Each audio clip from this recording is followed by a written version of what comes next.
Okay, winner by default po. Yan, winner po default by Team Dahab po. Okay. Sige, thank you very much po ha. Sino interview ko sa inyo? Sino? Sino? Sino yaalin nyo sa akin para interviewin ko? Sino?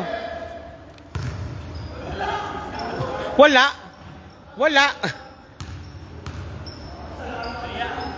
Pauni, ikaw na lang. Pauni, ikaw na lang. Tara. Pauni, ikaw na lang. Ha? Ikaw na kasi dumating. Sige. Pauni, okay. This is Mr. Pauni po. Sir, sige po. Sir, una po sir, bali yung nakaraning ko po, di ba, you win. And of course, you win po. Meron pa kayo, it stays virtual na kayo po yung second page po talaga. Standing at 6-1 already. Ngayon, ano po expect po natin po before you pasahe po natin, papasok po sa laglagang portion na po. Pasok nyo, for sure talaga sa laglagang portion. So far yung team namin, ito na siya. Ito na, meron pang hindi pa nagpapakita dyan. parating pa. Kasi Yung iba nasa duty. Siguro, pero dapat nakapagdaro sila before laglagan. Kasi pag laglagan, hindi siya magagamit. Yan po yun. Lahat naman nakakala. And what expect now sa Dahab before you start yung knockout phase na po?